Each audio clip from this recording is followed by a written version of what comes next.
Berarti kita iklan dulu ya. Nanti saya mute biar tidak mengganggu. Fatima sudah baca kan ya? Sudah, Pak. Oke, mudah-mudahan Anda yang merespon pertama dari pertanyaan saya nanti. Ya, Pak. Oke, saya siapkan slide-nya. Jangan lupa absen di mouse ya.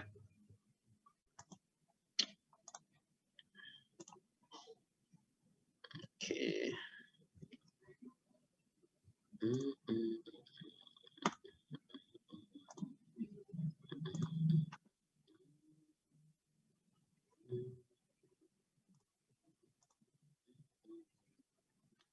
Oke, di sini ada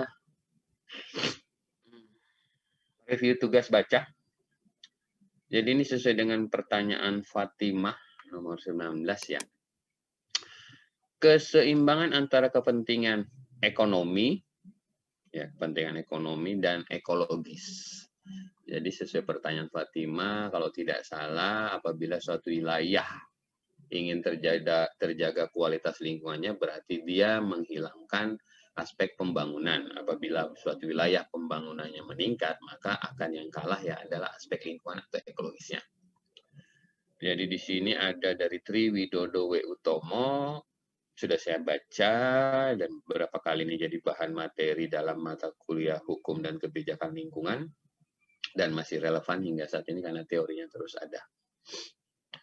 Hasil tugas reviewnya mari kita lihat untuk mencoba menjawab beberapa pertanyaan berikut. Saya sedikit pilek jadi tidak ke kampus.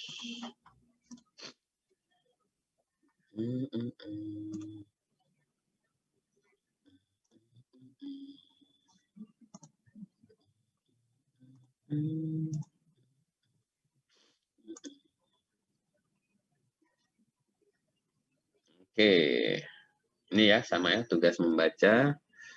Pertanyaan pertama. Apakah benar bahwa daya dukung alam dan seisinya semakin lama semakin meningkat? Daya dukungnya sebagai akibat dari pembangunan. Jika benar, sebutkan alasannya. Oke, saya ulang. Ya. Apakah benar bahwa daya dukung alam dan seisinya semakin lama semakin meningkat daya dukungnya sebagai akibat dari pembangunan? Jika benar, sebutkan alasannya. Yang bisa silahkan raise hand untuk membantu menjawab pertanyaan ini. Silahkan.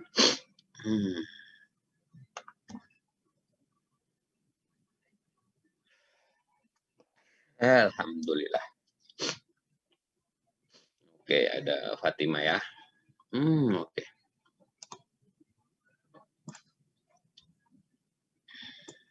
Saya ulang Fatima. Apakah benar bahwa daya dukung alam dan seisinya semakin lama semakin meningkat sebagai akibat pembangunan? Jika benar, sebutkan alasannya. Ya, Pak, jadi bentar, kan... Bentar. Belum, bentar.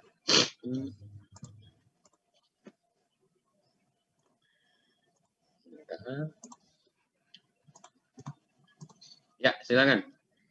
Jadi Pak, daya dukung alam itu kan dia kemampuan lingkungan alam untuk menunjang pada kehidupan manusia. Jadi daya dukung alam itu, ya Pak, pasti semakin, tadi pertanyaan apa Pak? Ya dia semakin semakin meningkatkan pembangunan gitu Pak. Jadi semakin daya dukung alam digunakan, semakin meningkatkan pembangunan. Nah, alasannya itu Pak karena bentar Pak, saya agak-agak nervous Pak. Bentar Pak, saya buka catatan saya dulu kemarin tentang review. Oke.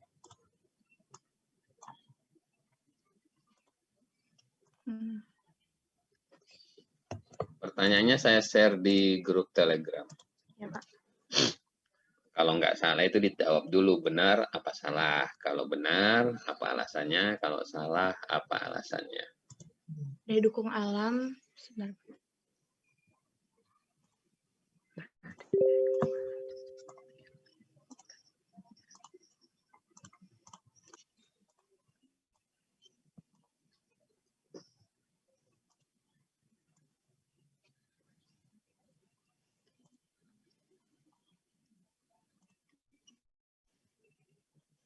Nah, jadi kan menurut saya pertanyaannya benar Pak. Tadi karena daya dukung alam itu adalah kemampuan alam untuk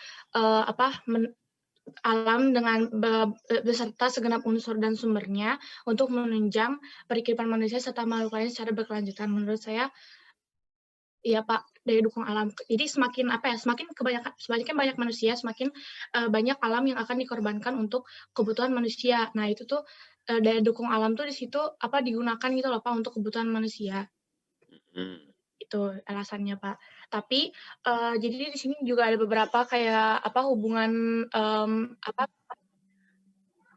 hubungan manusia, kebutuhan manusia dengan Pak, boleh yang nomor 2 aja nggak Pak? Kenapa? Boleh nomor 2 aja nggak Pak? Saya jadinya kemana-mana gitu Pak. Oke. Kita tahan dulu ya, resenya bisa turun dulu. Oke, aman aja, namanya juga belajar ya. Oke, itu pertanyaannya sudah ada di santai aja Fatimah, santai aja, namanya juga belajar ya. Itu pertanyaannya ada di Telegram, saya ulangi lagi pertanyaannya, saya bacakan, tapi sudah ada di Telegram. Apakah benar bahwa daya dukung alam dan seisinya semakin lama semakin meningkat daya dukungnya sebagai akibat dari pembangunan? Jika benar, sebutkan alasannya. Silahkan, siapa yang bisa jawab? Mai Yuliani, oke. Sebentar, Mai. NIM-mu berapa, Mai? 46, Pak. Lupa. Iya, makanya saya tanya. Silakan, Mai. Benar apa salah, Mai? Menurut saya itu salah, Pak. Salah? Karena, iya, Pak. Kenapa salah? Silakan, Mai. Karena daya dukung dari alam itu semakin lama-kelamaan jika pembangunan itu terus dilanjutkan tanpa adanya prinsip pembangunan berkelanjutan, maka alam itu daya dukungnya semakin melemah, Pak. Semakin melemah ya? Ya. Jadi pernyataan ini salah? Ya, menurut saya. Oke. Sip. Oke, makasih Mai. Ada lagi? Saya perlu satu orang lagi. Oke, ada V. Erlangga Faditya. Benar ya namanya ya? Bentar, Erlangga, saya catat dulu.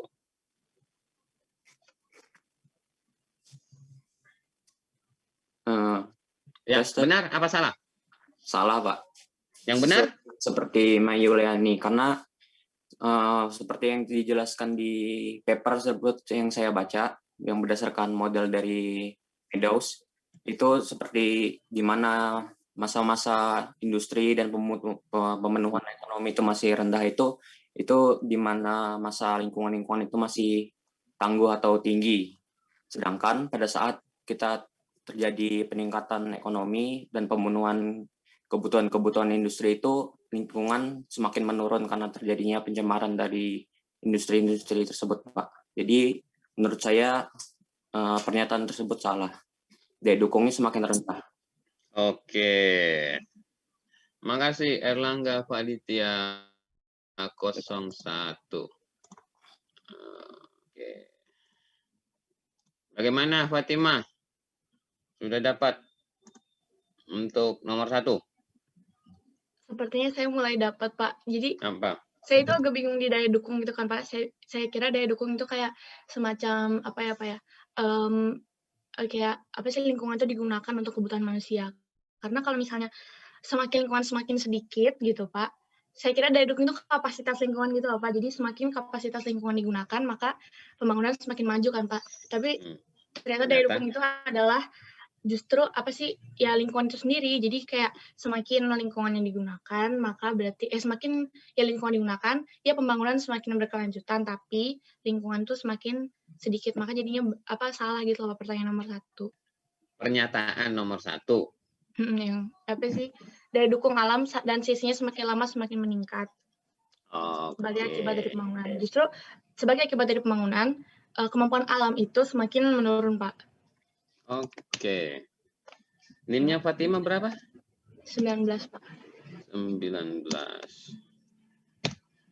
Oke. Lalu kamu jidatnya aja kelihatan, Mai. Kameramu diturunin itu loh, Mai. Sudah kita jauh kuliahnya gini, nggak pernah ketemu, nggak kenal lagi. Ketemu di jalan, jidatmu lah yang saya kenalin. Aduh, Mai. NIM-mu berapa, Mai? 46, Pak. Yuliani. Ini harus didata nih, nanti nggak didata. Satu lagi mana Erlangga? Oke, Erlangga turunin kameramu dikit gitu loh. Jangan wallpapernya. Nggak apa-apa pakai baju kaos. Lagi gini aja, Pak.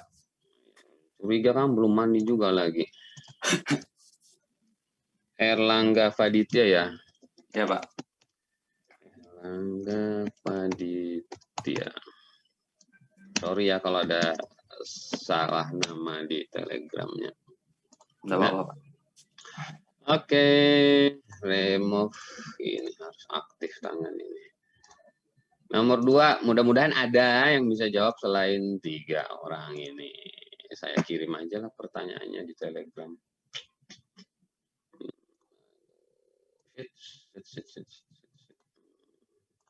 Nanti bisa resen ya.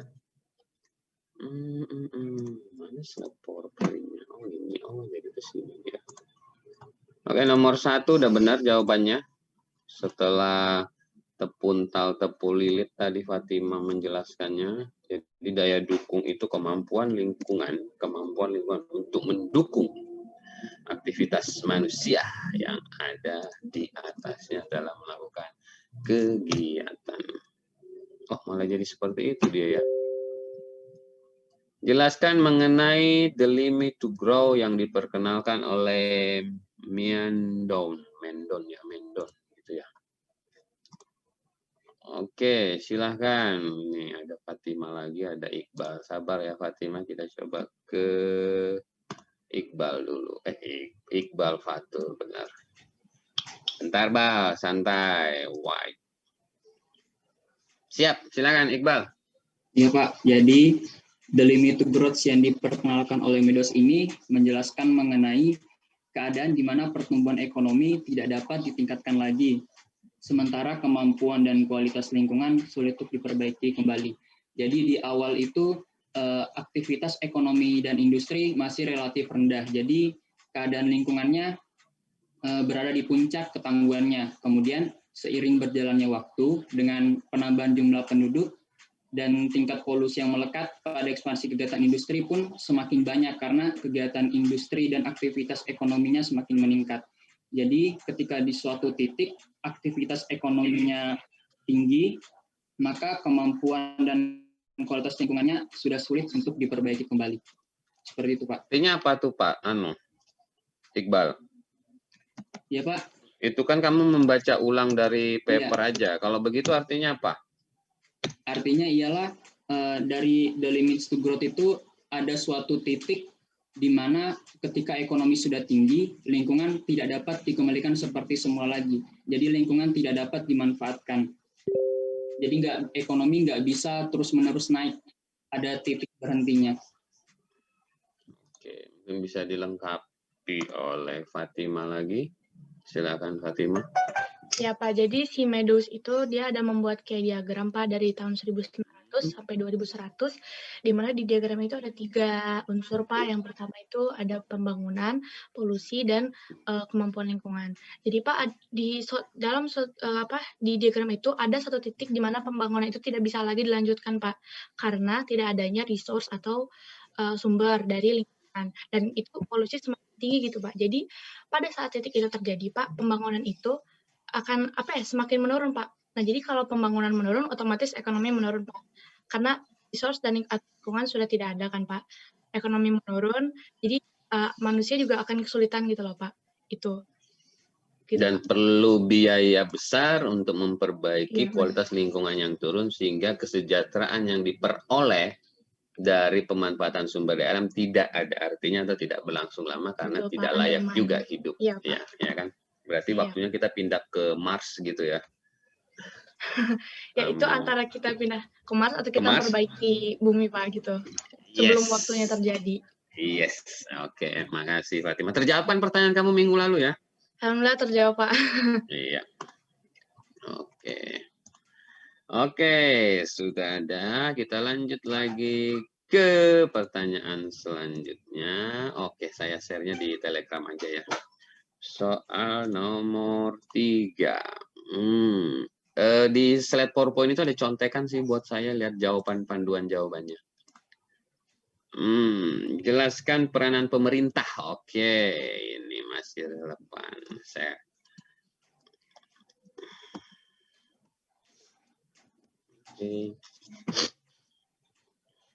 Telegram. Di Telegram ya, Google Chatroom aja ya. Ya, gimana Dok? Google Chatroom apa di Telegram Dok? Yang mana lebih nyaman? Telegram mungkin. Telegram ya, lebih nyaman ya Dok ya? Oke. Kamu semangat gitu dong Dok. MU memang 0-0 sama Chelsea. Nggak usah dipikir. Nah, kenapa pulang ini? Salah nih Dok.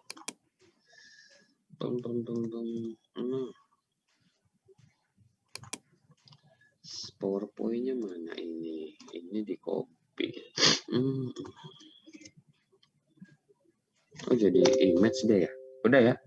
Udah Dok? Ya, Pak.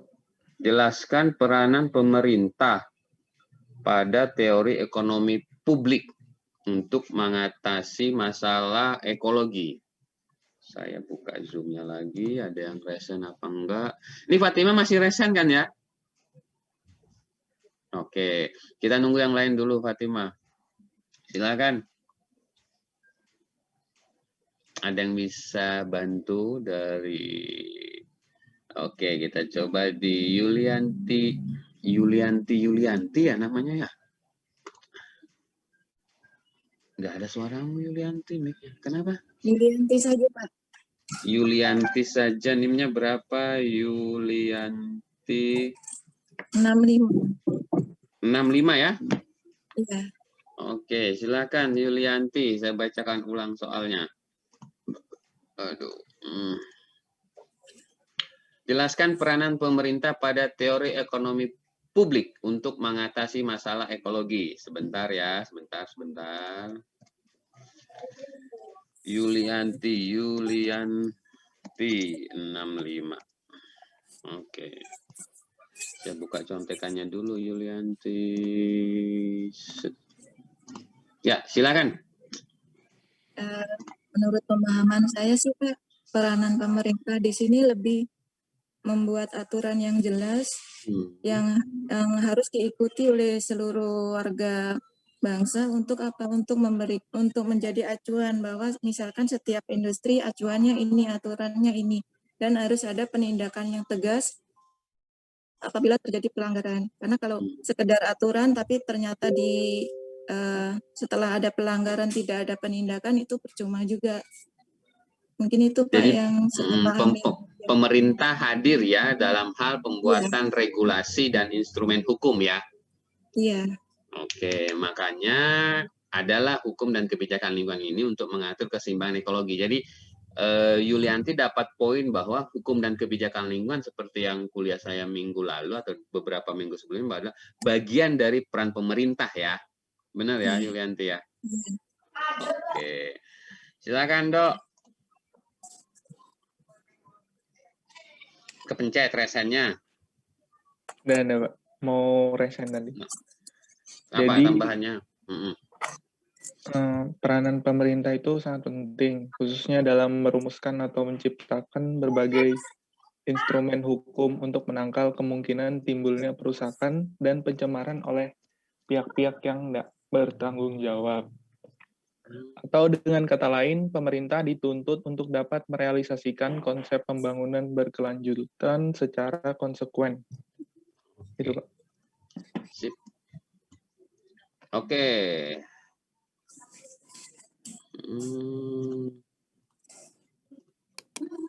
Oke, Fatima udah turun ya resennya, berarti udah lengkap jawaban teman-teman yang dari ini. Mau berapa, Dok?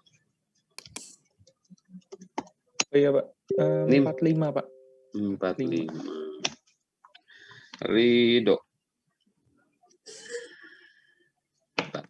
Oke.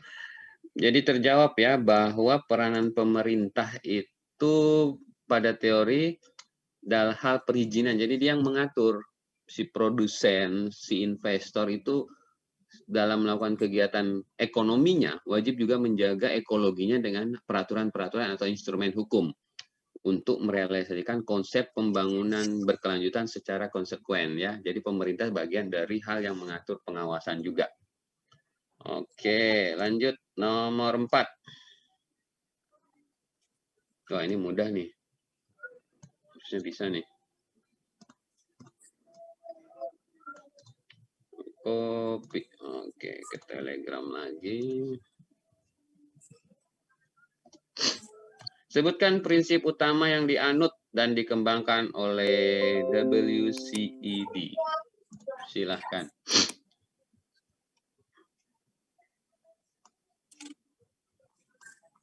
Yulianti masih resen atau masih yang tadi ya? Belum saya matikan. Oke. Ya, nomor 4, ada yang bisa bantu jawab?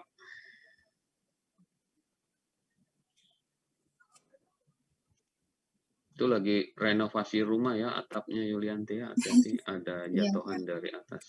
Iya, Pak, belum selesai. Ya, pelan-pelan aja. Iya. Oke, masih Fatima. Ada lagi yang lain? Ridho sampai ketawa. Fatima lagi. Sebentar Fatima, kita nunggu yang lain. Wah, ini nggak ada yang baca nih kayaknya nih Fatima ya. Oke.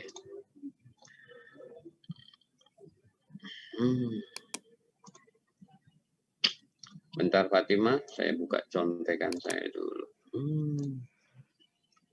Ya, silakan Fatima. Ya Pak, jadi prinsip yang dikembangkan oleh World Commission on Environmental and Development itu adalah prinsip sustainable development atau pembangunan berkelanjutan. Jadi pembangunan berkelanjutan ini Pak merupakan suatu konsep yang diadakan yang muncul. Jadi sebelumnya pembangunan berkelanjutan itu namanya ada Pak pembangunan konvensional, di mana dalam pembangunan konvensional itu lingkungan dan ekonomi itu dibilang merupakan dua hal yang berbeda, padahal keduanya merupakan hal yang erat, Pak. Nah, makanya dalam pembangunan berkelanjutan itu, lingkungan dan ekonomi itu kayak apa ya, Pak ya, digabungkan gitu loh, Pak. Jadi, supaya bisa terkendali, ya lingkungan nggak rusak, tapi ekonomi tetap berjalan. Itu tujuan dari sustainable development, Pak, atau pembangunan berkelanjutan. Lalu ada 5 konsep, kalau nggak salah di paper itu. Coba 5 konsep itu apa aja? Ya Pak, jadi yang pertama proses pembangunan mesti berlangsung Pak. Nah itu yang terus menerus dan kontinu, jadi tidak berhenti. Terus yang kedua itu sumber alam itu memiliki ambang batas, jadi ada batasnya Pak. Untuk mengeksploitasi itu ada batasnya. Dan yang ketiga kualitas lingkungan itu berkorelasi langsung dengan kualitas hidup. Nah terus yang keempat itu pola penggunaan sumber alam tidak menutup kemungkinan memilih opsi atau pilihan lain di masa depan. Jadi kalau di masa depan misalnya udah krisis Pak, lingkungan sudah krisis, maka bisa menggunakan opsi lain gitu. Jadi tidak menutup kemungkinan akan dipilihnya opsi lain di masa depan. Dan kelima? Dan kelima ya, pembangunan berkelanjutan mengandaikan solidaritas transgenerasi. Transgenerasi itu maksudnya kayak nggak cuma buat generasi sekarang gitu Pak, untuk generasi lebih lanjut juga. Kayak kita menerapkan konsep sustainable development untuk generasi selanjutnya juga. Gitu. Oke, saya tambahkan ya buat Fatima dan teman-teman yang lain. Perlu konsep pembangunan berkelanjutan ini, itu di halaman 8 ya. di halaman 8 paragraf pertama. Didasari ada 5 ide pokok. Pertama, proses pembangunan mesti berlangsung secara berkelanjutan. Jadi tidak bisa kita tidak melakukan pembangunan, tapi perlu dengan konsep pembangunan berkelanjutan. Terus-menerus dan kontinu yang ditopang oleh sumber daya alam, tetap sumber daya alam, yang didukung alam tadi, kualitas lingkungan, menjaga kualitas lingkungan dari pembangunan, tidak merosot daya dukung lingkungannya, dan manusia yang berkembang secara berkelanjutan. Jadi sumber daya manusia juga ikut berkembang selain hanya pembangunan, artinya pendidikannya, intelektualnya. Yang kedua, sumber alam, terutama air, udara, dan tanah, memiliki nilai batasan untuk dieksplorasi atau dimanfaatkan, di mana penggunaannya akan menciutkan, artinya akan menurunkan kuantitas, jumlah, dan kualitasnya. Jadi itu harus mengetahui nilai ambang batas dari sistem pembangunan, terutama terhadap udara, air, dan tanah. 3. Kualitas lingkungan berkorelasi langsung dengan kualitas hidup. Jadi apabila suatu wilayah kualitas lingkungan oke, maka wilayah tersebut kualitas pendidikannya, kualitas sumber daya manusianya juga oke. Makanya itu memiliki korelasi. Ya. Keempat, pola penggunaan sumber daya alam saat ini mestinya tidak menutup kemungkinan memilih opsi atau pilihan lain di masa yang depan. Jadi eksplorasi sumber daya alam untuk negara Indonesia itu memanfaatkan batu bara, terus minyak dan gas bumi, masih memiliki opsi lain, misal memanfaatkan teknologi nuklir sebagai sumber energi. Jadi tidak terus-menerus mengeksploitasi sumber daya alam, itu maksudnya. Yang kelima, pembangunan berkelanjutan mengandalkan solidaritas transgenerasi. Ini sesuai tadi yang dinyatakan oleh Fatimah. Ya, jadi itu ada 5 prinsip. Oke? Makasih Fatimah. Terakhir, mudahan bukan Fatimah lagi ya. Hati-hati, ini juga salah satu pertanyaan model nomor 1 tadi, jadi harus dicerna dengan baik. Oke, saya share di Telegram lagi. Oke. Apakah benar pembangunan merupakan indikator? Nih ya. Apakah benar? Jawabannya itu dulu. Benar apa salah? Di sini saya bikin pernyataan benar. Apakah benar pembangunan berkelanjutan merupakan indikator keberhasilan terhadap perlindungan lingkungan? Pembangunan merupakan indikator keberhasilan terhadap perlindungan lingkungan. Sehingga pembangunan akan memiliki makna jika disertai dengan perlindungan lingkungan. Jelaskan. Oke. Agak susah tuh ya. Benar apa salah dulu, baru bisa kalian jawab. Oke, resenya udah saya turunkan. Silahkan siapa yang bisa menjawab. Hati-hati ya.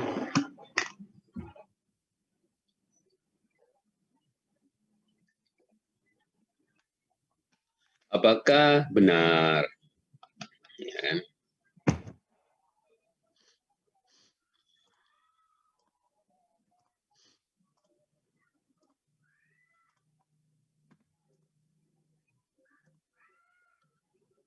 Apakah benar pembangunan merupakan indikator? Apakah suatu kegiatan pembangunan adalah indikator, artinya tanda keberhasilan terhadap perlindungan lingkungan? Sehingga pembangunan akan memiliki makna jika disertai dengan perlindungan lingkungan. Jelaskan. Silakan, siapa yang bisa jawab?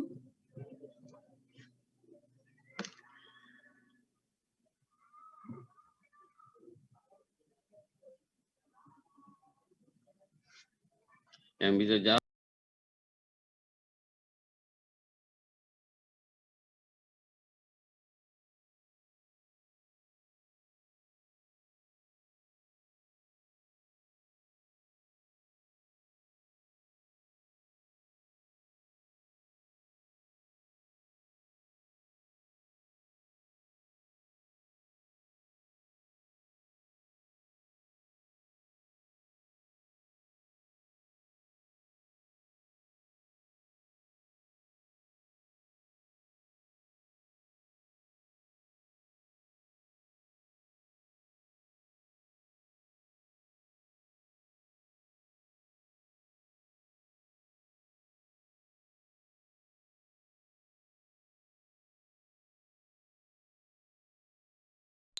Pak, Bapak mute, Pak.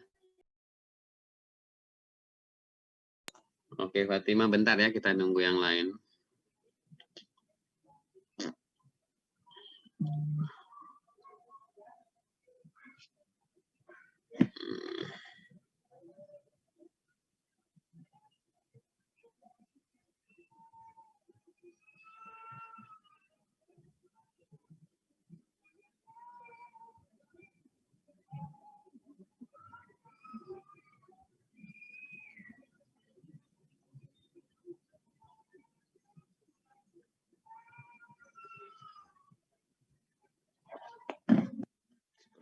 Sepertinya nggak ada Fatimah. Oke. Bentar Fatimah. Ya, silakan. Apakah benar pembangunan merupakan indikator terhadap perlindungan lingkungan? Jika Ya. pembangunan disertai dengan perlindungan lingkungan. Silakan Fatimah. Iya Pak, menurut saya pertama itu benar Pak pernyataan yang itu. Nah, untuk alasannya itu, Pak, tadi kan pembangunan akan memiliki makna jika disertai dengan perlindungan lingkungan. Maksud dari memiliki makna ini, Pak, kita kembali lagi ke apa yang the limits to grow. Kalau tanpa adanya perlindungan lingkungan, Pak, pembangunan pada akhirnya akan menemukan kegagalan di mana pembangunan tidak bisa dilanjutkan lagi gitu, Pak. Pembangunan karena tidak adanya resource untuk melanjutkan pembangunan gitu Pak. Makanya dengan adanya perlindungan lingkungan, maka pembangunan jadi adanya makna gitu Pak. Jadi saling berjalan gitu Pak. Oke, pembangunan bidang ekonomi dan kelestarian lingkungan tidak bisa dipisahkan atau dikelompokkan ya. Jadi pembangunan berkelanjutan adalah koreksi dan reaksi dari konsep pembangunan konvensional yang dimana hanya mementingkan ekonomi, gitu ya. Ya betul. Oke, Pak. Sudah benar jawabannya Fatimah, sudah tepat. Ada 5 pertanyaan untuk koreksi paper. Mari kita lihat evaluasinya semester lalu. Ya. Jadi ini semester lalu. Pertanyaan yang sama ya. Ini ada sudah panduan jawabannya yang saya contek tadi. Oke. Ini nilainya. Ya. Yang tahun lalu. Tahun 2005, angkatan 2015. Jadi yang dapat A+ itu hanya 20 orang menjawab 5 pertanyaan itu. B+ 2 orang dan B- 2 orang, 1 orang. Lalu ini angkatan 2013 dan 14. Lalu angkatan 2015 ada 26 orang. Jadi tidak semua, tapi hampir 70% memahami. Kalau di sini tadi saya catat, ada Fatima, Mayuliani, Erlangga Faditya, Iqbal Fatur, terus Julianti dan Ridho ya. Jadi ada 1, 2, 3, 4, 5, 6. Jadi ada 6 orang ya. Mudah-mudahan jawaban yang 6 orang ini sudah benar ya. Jadi tinggal menyesuaikan saja nanti kalian di jawaban yang sudah disampaikan. Oke. Sebentar. Beberapa nama saya ketik dulu.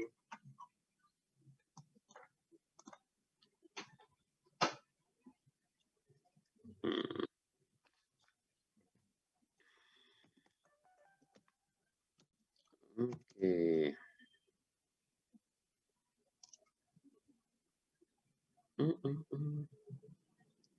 Fatima NIM-nya tadi 09 ya?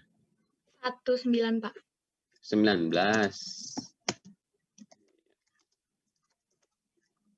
Mayuliani, benar ya namanya ya? NIM-nya 46. Iya, Pak. Oke. Lalu Erlangga Faditya ya? Ya, Pak. Erlangga Faditya. NIM-nya 01 ya Erlangga ya? Ya, Pak.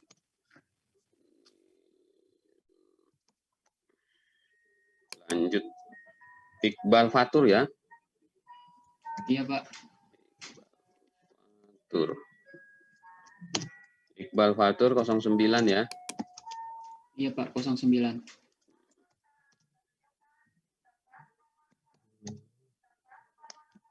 Yulianti 65 ya? Benar ya Yulianti ya? Iya Pak, 65.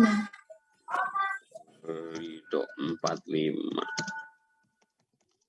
Oke, sip.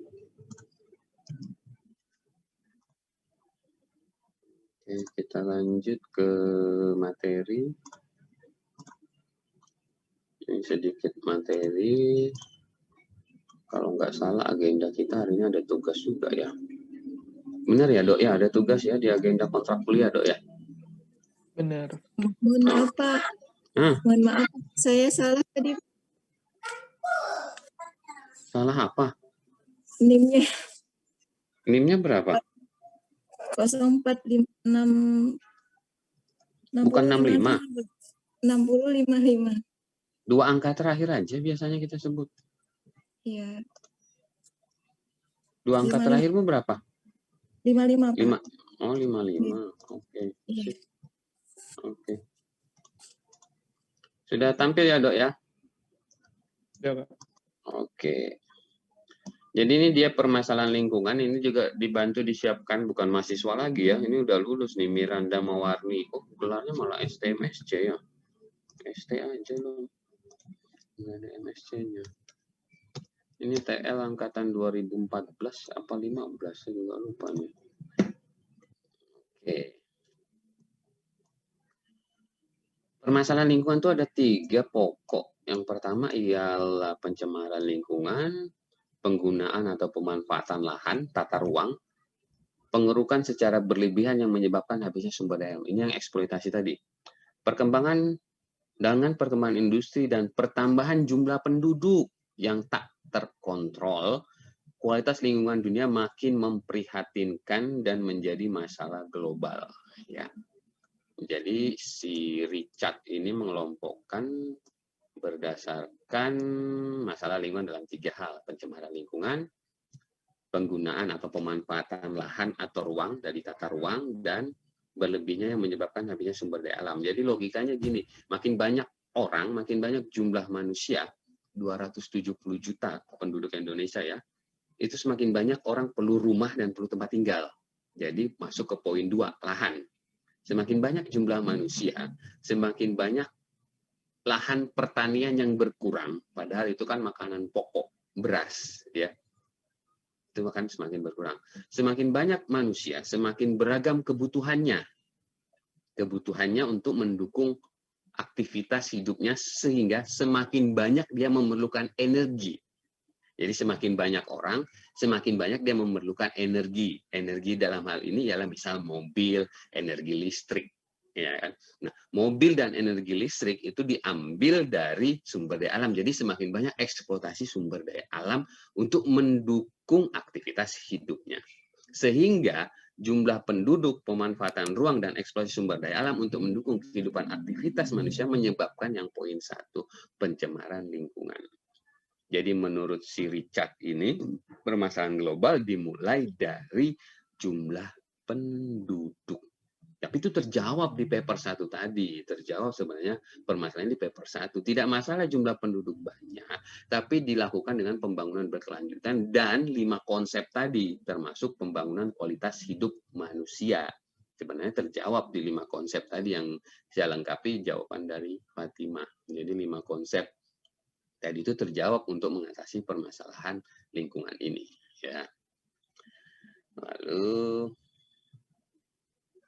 ini permasalahan pencemaran itu masuk atau dimasukkannya, jadi konsep nomor 1 tadi, sehingga kualitas lingkungan berubah, masuk ke 5 kunci tadi, air, udara, dan tanah memiliki batasan, ya, sehingga tidak bisa mendukung kesehatan dan kesejahteraan buat manusia.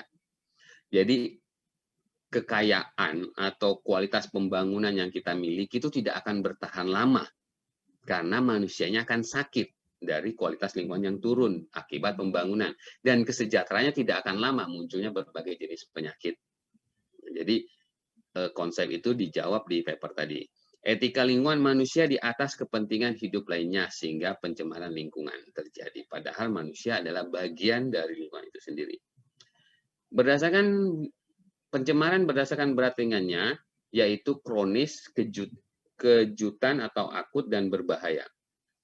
Penyebab terjadinya pencemaran lingkungan yang terus-menerus karena 5 faktor, yaitu teknologi.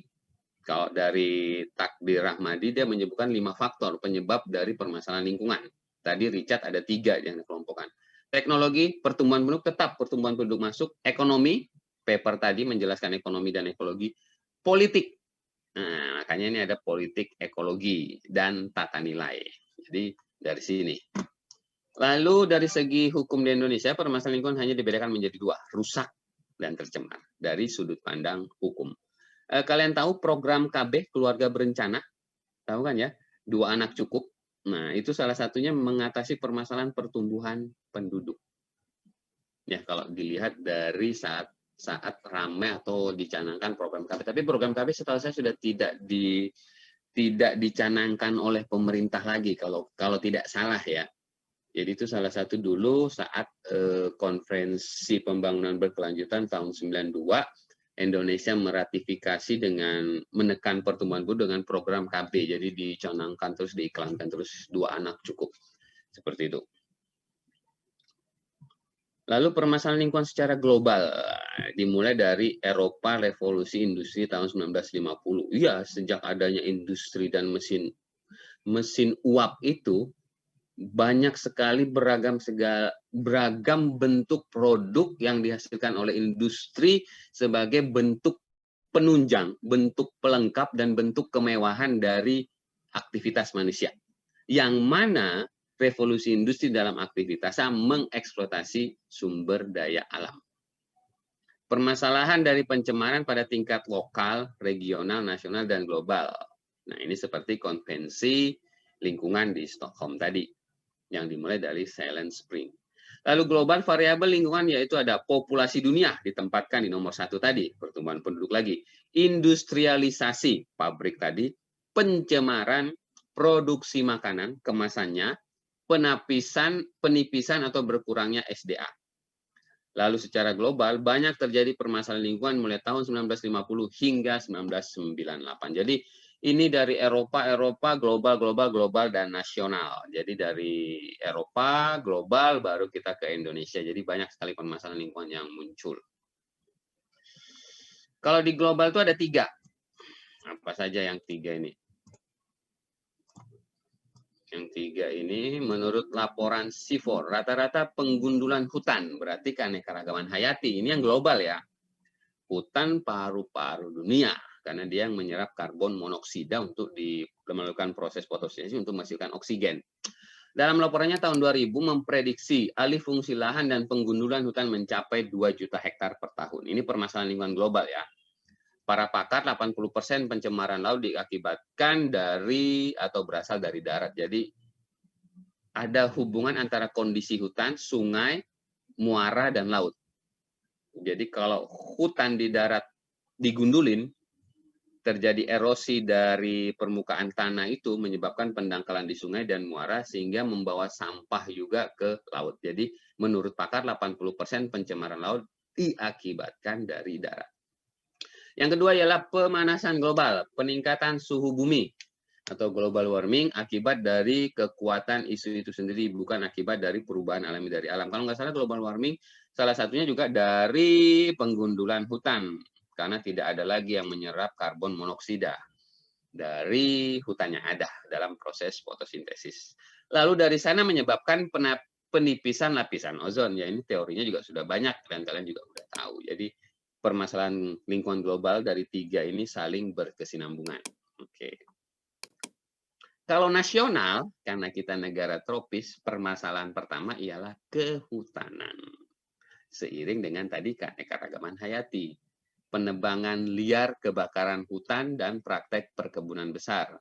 Dalam hal ini sekarang sawit kan ya jadi sorotan, merubah hutan dalam hal kebun sawit. Yang kedua, sangat dekat dengan kita di Kalimantan, apalagi Kalimantan Timur, sektor pertambangan. 70% menurut Greenpeace. Lingkungan di Indonesia disebabkan, rusak lingkungan di Indonesia disebabkan oleh pertambangan. 10.000 perizinan yang telah diberikan pemerintah belum termasuk perizinan galian. Yang kedua, pencemaran industri dan transportasi. Transportasi dan industri ini kita sama seperti India, permasalahannya itu pasti nih, industri dan transportasi. Banyak menimbulkan pencemaran air, terutama sungai, karena kita tropis, banyak sungai, dan pencemaran udara akibat industri perusahaan, dalam hal ini transportasi. Jadi di permasalahan lingkungan nasional kita ada 3, kehutanan, pertambangan, industri, dan transportasi. Lalu keanekaragaman hayati itu global, ada keanekaragaman hayati, pemanasan global, dan penipisan lapisan ozon. Tugas. Oke, ini ada tugasnya nih. Satu kelompok 4 orang. Ridho?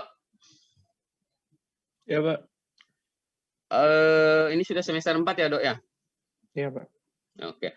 Pembagian kelompok tidak perlu saya fasilitasi ya. Baik, Pak. Iya. Poinnya ialah satu kelompok 4 orang, jika ada yang kurang atau lebih bisa jadi 3, atau ada satu kelompok jadi 5. Di copy, Dok? Copy, Pak. Oke. Nanti dipresentasikan minggu depan dengan waktu 15 menit, jadi slide-nya itu hanya dibuat paling enggak 3. 3 sampai 5 slide. Di copy, Dok? Oke, Pak.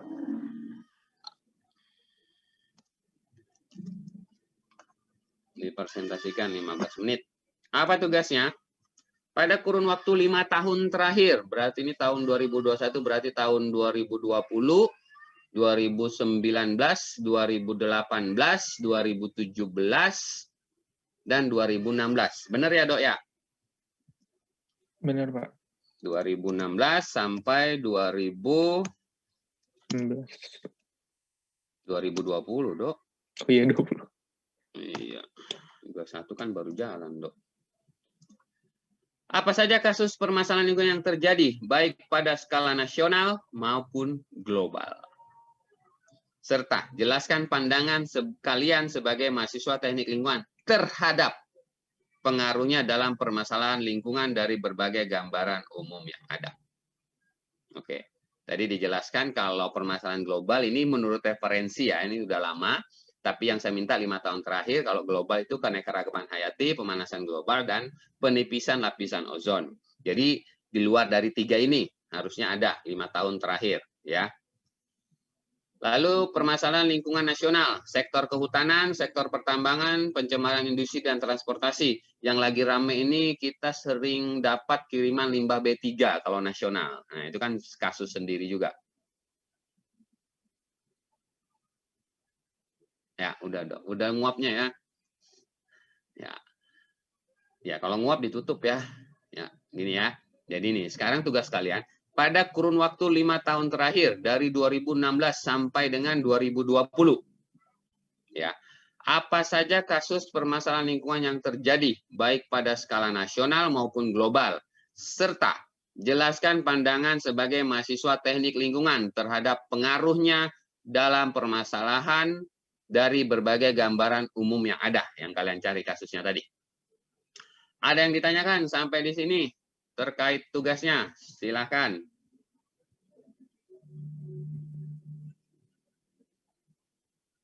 Kalau ada yang ditanyakan, silakan raise hand terlebih dahulu.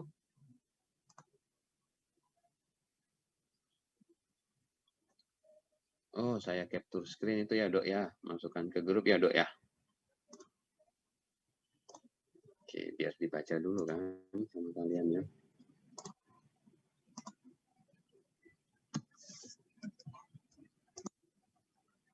AKL. Tugas 1.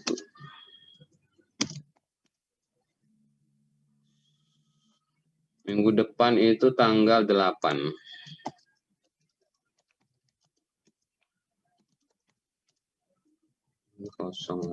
Maret 2021.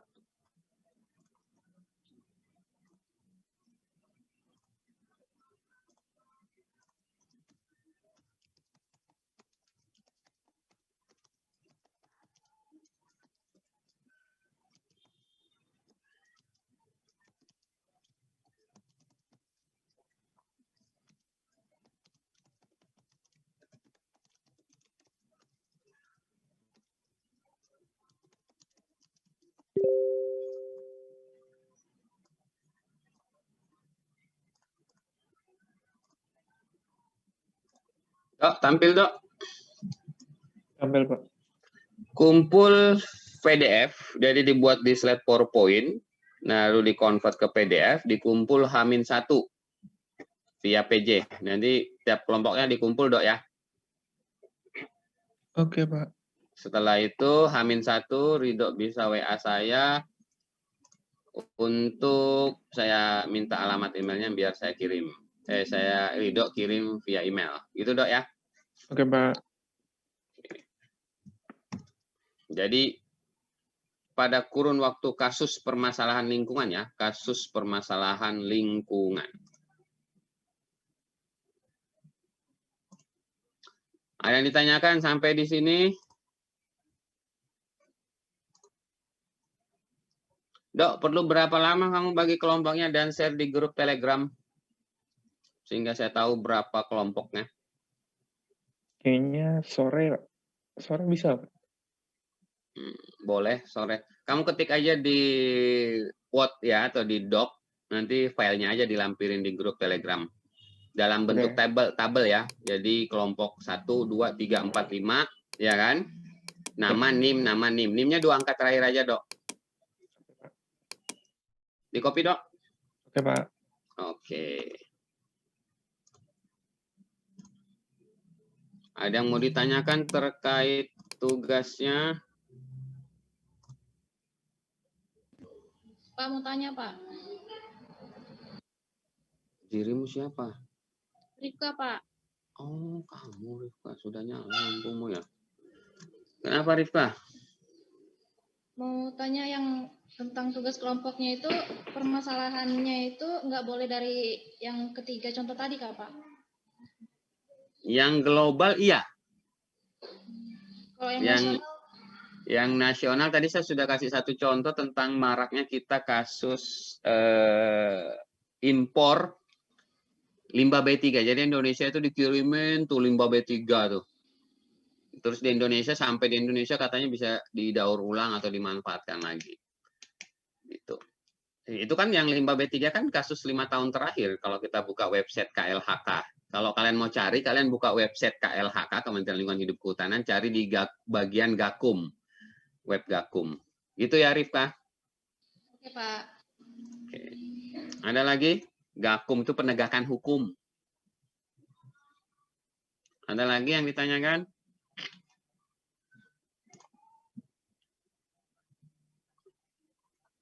Oke. Lalu jangan lupa absen di MOLS ya. Terus di MOLS itu juga ada tugas. Dok, tadi nanya tugas di MOLS kan, Dok? Ya. Nah, ini, Dok. Sudah tampil, Dok? Ya, Pak. Oke. Tugas di sini cukup singkat saja. Ketik nama dan NIM. Berikan pendapat kalian tentang paper tersebut pada kolom komentar. Waktu pengerjaan tugas sampai dengan jam 1 hari ini. Jadi ketik nama, NIM, lalu apa respon kalian terhadap paper tersebut. Ya, di luar dari 5 pertanyaan tadi ya, pandangan kalian.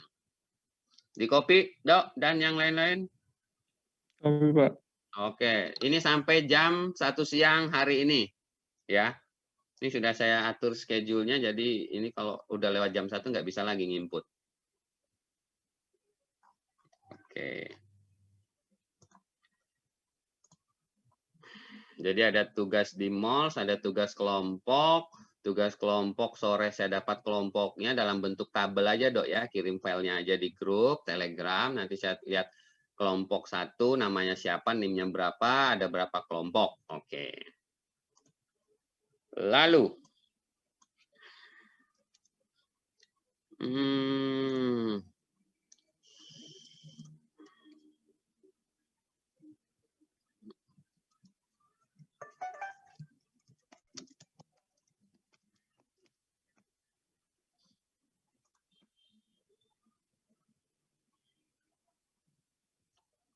ini ada yang berubah di MOLS. Saya coba share ulang.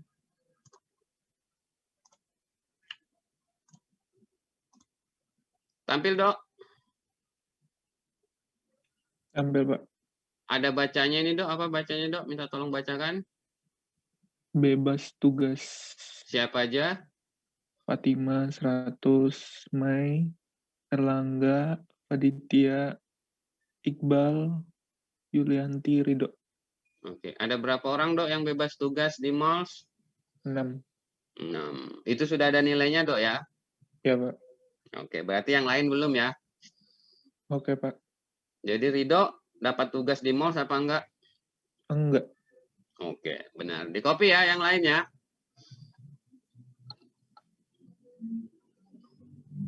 Oke. Ya, Pak. Sip. Oke. Berarti tinggal tugas yang PPT tadi, Dok, ya? Iya, Pak. Oke. Ada yang ditanyakan di sini?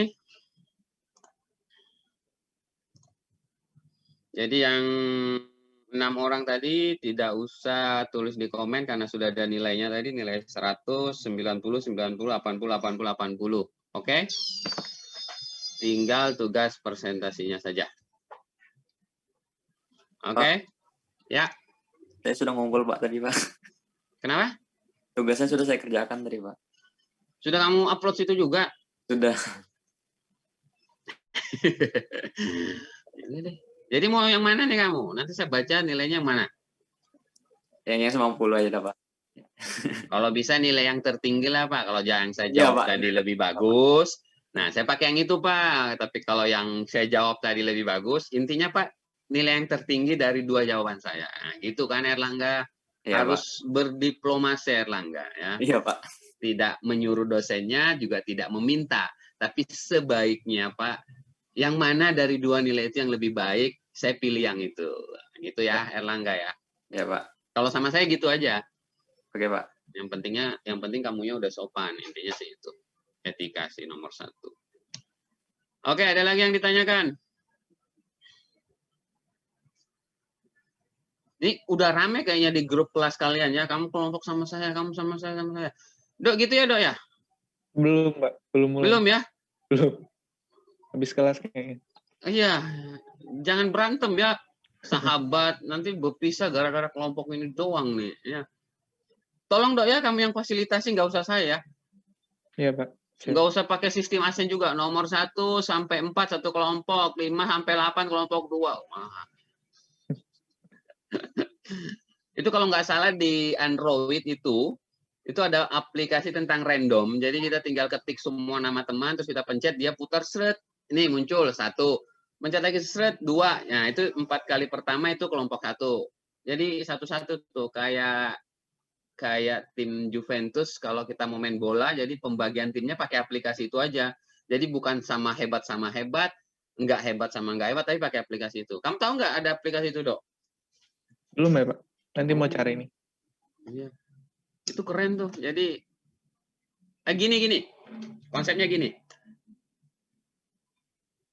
Mahasiswa di semester 4, 5, 6 itu disetting agar bisa bekerja sama dalam bentuk kelompok. Dalam hal ini teamwork.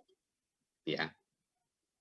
Suka tidak suka, senang tidak senang sama teman atau nanti rekan kerja dalam satu departemen atau divisi itu dilatih saat ini.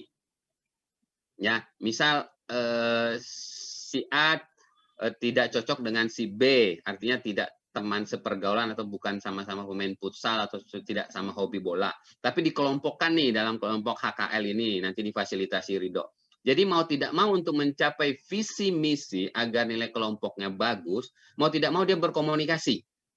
Nah, itu teamwork jadi muncul di situ untuk mencapai satu tujuan. Ya, itu semester 4, 5, 6. Jadi kalian dilatih di sana karena kalau kalian sudah selesai dari teknik lingkungan, lulus kerja, kalian masuk di tempat kerja, kalian itu dalam satu departemen, satu divisi itu tidak semua orang itu cocok dengan kalian. Tapi kalian dikumpulkan di situ sebagai sama-sama pekerja untuk dari sebuah perusahaan untuk mencapai visi misinya. Senang tidak senang, suka tidak suka, cocok tidak cocok, kalian sama-sama bekerja di situ. Nah, itulah fungsi dari kuliah itu di tengah semester dikelompokkan supaya kalian berkomunikasi, bekerja sama dalam bentuk teamwork. Kira-kira begitu tujuan dari setiap kuliah kalau ada tugas kelompoknya dan disuruh random. Gitu. Ya, jadi tidak perlu saya fasilitasi, yang penting kalian tahu makna dan tujuannya kenapa harus begitu. Jadi kita melatih kepekaan perasaan kita, kepekaan logika kita untuk berkomunikasi dan berinteraksi kepada orang yang mungkin tidak cocok dengan kita, orang yang mungkin tidak senang dengan kita, atau sebaliknya. Tapi untuk mencapai satu visi dalam bentuk tugas untuk saat ini, karena kalian mahasiswa. Intinya gitu. Begitu masuk semester 7 dan 8, 6, 7, 8, itu masuk tugas individu nantinya, individu review paper, individu, karena skripsi, laporan PKL dan KKN itu sudah mandiri, tidak kelompok lagi. Jadi nikmatilah saat ini tugas kelompok yang per kelompok. Nanti setelah itu akan ada tugas individu, laporan PKL, laporan KKN, skripsi. Ya, itulah yang disetting dari kurikulum perkuliahan. Ya, saya rasa kalian sudah mengerti dan dewasa semua untuk memahami apa yang saya sampaikan. Di copy, Dok, ya? Kopi, Pak. Ya, jadi kamu juga selaku yang memfasilitasi jangan pilih-pilih, saya mau sama si A, kalau sama si A ini udah nyantai, pasti dia ngerjain semua, tinggal titip nama, saya cari bahan. Jangan gitu ya, Dok, ya. Oke, Pak. Sore ya, saya tunggu ya kelompoknya, Dok, ya. Siap, Pak. Dalam bentuk tabel ya. Oke. Dan tugasnya berarti saya tunggunya kalau memang mungkin Senin, silahkan Senin, Dok, dikirim. Nanti dijadikan satu saja, terus dikirim by email. Minggu depan tinggal saya seleksi siapa yang presentasi. Oke. Mungkin itu aja ya. Sudah di MOS juga sudah 2, sudah absen. Tadi Erlangga juga udah menjawab pertama, namun walaupun nilainya juga sudah ada.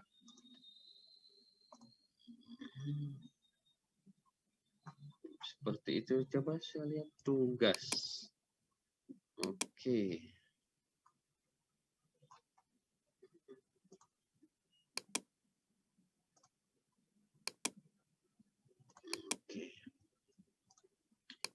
Tugas mall sudah, materi juga sudah, tugas kelompok juga sudah. Oke.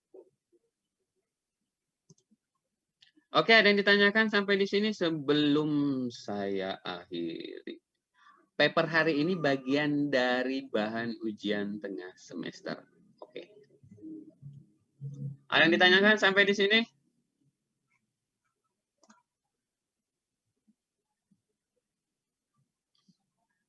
Kalau nggak ada, kita lanjut kuliah PAL aja. Masih ada setengah jam. Jadi siang bisa bebas. Boleh, Pak. Senang boleh, Pak. Saryadi nggak ada di sini, Pak Saryadi. Nanti dia marah lagi. Yang ditanya nggak? 5, 4, 3, 2, 1. Tidak ada, oke. Kita minta bantu teman kita untuk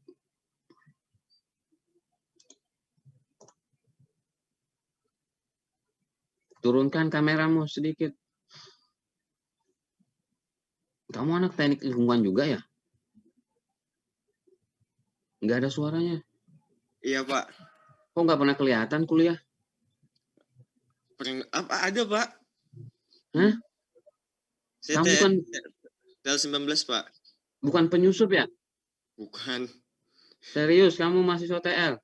Iya, Pak, anak 19, NIM-nya 59, Pak. NIM-nya 59?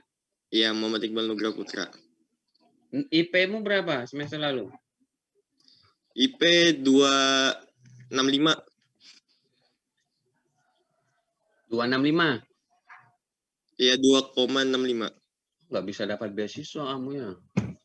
Minimal tuh 2,75 tuh. Kamu dari mana?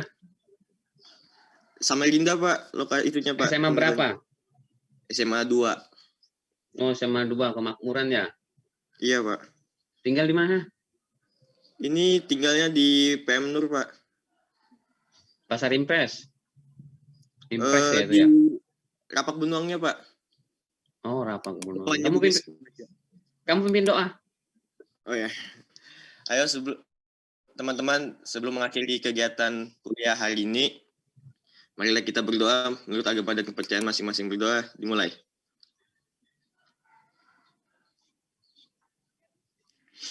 Doa selesai. Semangat pagi. Lestari. Oke, makasih Iqbal Nugra Putra. Oke, terima kasih semua. Sampai ketemu lagi nanti siang. Insya Allah nanti siang ya. Kalau nggak salah siang nanti saya ada meeting juga dengan Pertamina, tapi nggak tahu nih di jadwal Ba'da Zuhur, tinggal yang mana saya geser duluan. Makanya tadi menawarkan ada 3 menit, tapi materinya nanti agak padat juga. Jadi harus pelan-pelan saya nyampaikannya. Oke, terima kasih. Assalamualaikum warahmatullahi wabarakatuh. Waalaikumsalam warahmatullahi wabarakatuh. Oke, sama-sama. Selamat buat Fatimah, nilai tugasnya 100. Ya Pak, terima kasih.